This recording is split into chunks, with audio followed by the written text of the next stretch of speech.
In my last video, I showed you how to make this flower. In this video, I'm going to show you how to take it from this to this. So if you're interested in that, hang around. Hey guys, my name is Robert Shane, and on this channel, I do tutorials and how-to videos. So if that's something you're interested in, consider subscribing to my channel. I don't want to waste any more of your time, so let's get into it. All right, to create the stem, I'm going to click on Scene Collection, and then I'll create a new collection so it's outside of the flower collection. I'll rename that to Stem. Then I'll add a new grease pencil. I'll rename that to Stem. And then I'll create a new material, and I'll rename that to Stem.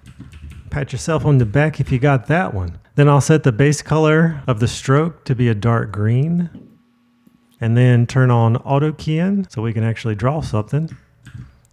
Then from the front view, I'm going to zoom out a bit and play around with my radius setting till it's good. I think that's a little too small. All right, I think that's good. One thing that's kind of important is that the angle that you end at, I'm going to start from the origin and go up to the tip. And the angle of this tip is going to determine the direction that the flower is going to be pointing. Because basically, you don't want to have it pointing this way and then the flower facing that way, because then it'll look like it's broken. And we don't want that. I'm going to draw this. I'm going to start from the bottom. And now we're here. Then we need to go back into object mode. And I'm going to set up some planes. And what they're going to be used for is like a reusable locations for the 3D cursor. I'll show you what that means here in a minute. First, let me set them up and then I'll explain why I did what I did.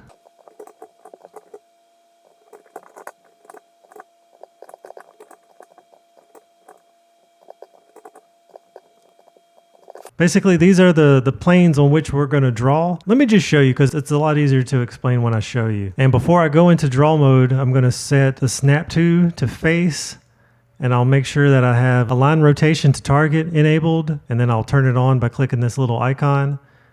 Now I'll go into draw mode, and if we turn on overlays for the canvas and set the stroke placement to 3D cursor and the drawing plane to cursor, if I hold shift and right click, you'll see that the canvas that we can draw on is now flush with that plane that we had set up. And this is useful because now I can draw something here, then I can come over here, shift right click, draw something over here.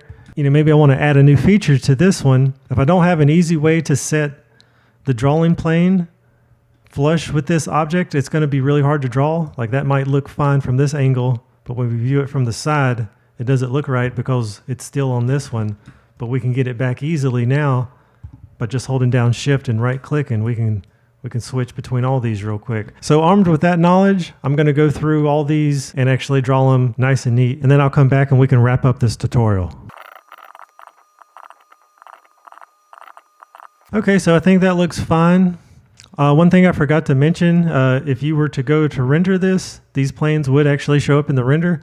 So to hide that, just click on these camera icons to disable them in the renders. And since I'm done using them, we can actually hide them too. Okay, the next thing is to actually place our flower petal on the stems. And this takes a little bit of work. You're going to be going back and forth between rotating, scaling, and translating. So to begin, I'm going to grab the flower collection. I'm going to right click and duplicate collection, and then scroll down a little bit. And then I'm going to click on the first one and then shift click on the last one. That'll grab all of them. And then I'm going to go into object mode. And I just noticed that my screen, that my keycast got disabled somehow. Oh, there's got to be a way to do that automatically. Oh, so now when I press G on my keyboard, we get a copy of it. I'll walk with you on placing the first one, and then I'll go through the other ones really quickly so we can get on with rendering and animating. So to place it, I'm going to go into the front view. I'm going to press G to grab, and then I'll move it. And I kind of want it rotated so it's perpendicular with this line. So I'll hit rotate and then rotate it until it's in a good position. Once it's good from this angle, then I'll switch over to side view by pressing 3, I'm on the wrong side, so if you press Control 3, it'll switch you around to the back side so we can see that. And then I'll just get this lined up where I think it looks nice. I think we're a little too far away from it. It ain't too bad.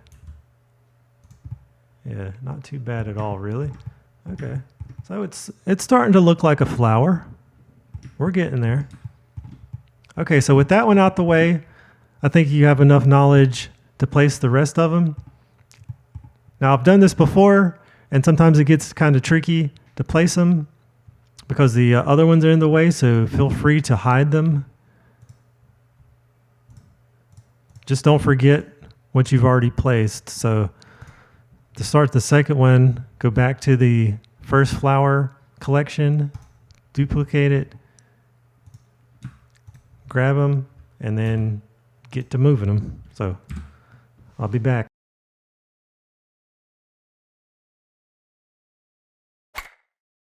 The next step is to create a little animation of the camera going around it. And to do that, I'm going to add an empty plane axis. I will set the location of it to 0. Then in my dope sheet, I will key the Z rotation at 0 on the first frame, and then I'll scroll all the way over to 301, and I'll set the Z rotation to 360 degrees. Then I'll add a new keyframe, and then I'll go to the timeline. You might already be at the timeline. I had set it to the dope sheet earlier, but if you're in the timeline over here where it says in, I'll set this to 300. The next thing we need to do is attach the camera to the empty, so when the empty spins, the camera spins with it. And to do that, we're going to click on the empty and then shift click the camera, and then with your cursor over the 3D viewport, we're going to hit Control P and then Object. And if you did it right, it should say empty, and then the camera should be next to it. If you did it the opposite way, the camera would be here and the empty would be here, but that's not right. So now, when we scrub our timeline, you see the camera following it. If we press 0, we can get inside the camera, and you can see what the animation looks like.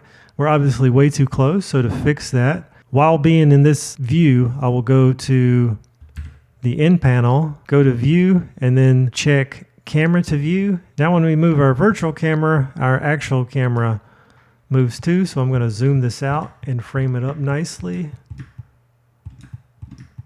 So it's in frame, and then I'll scrub through the animation to make sure it doesn't go outside the frame.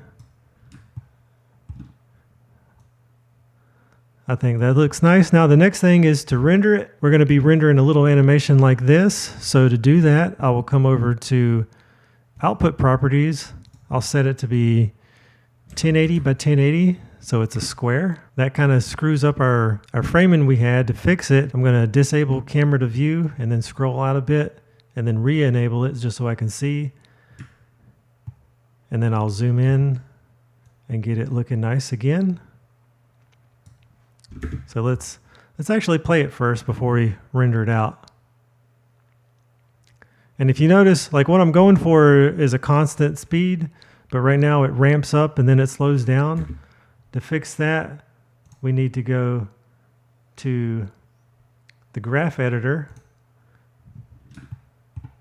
click on the first keyframe, and then right click, interpolation mode, linear. And then when we play it, it wraps around perfectly. Now back into the render settings, I'm going to change the frame rate to 60 frames a second.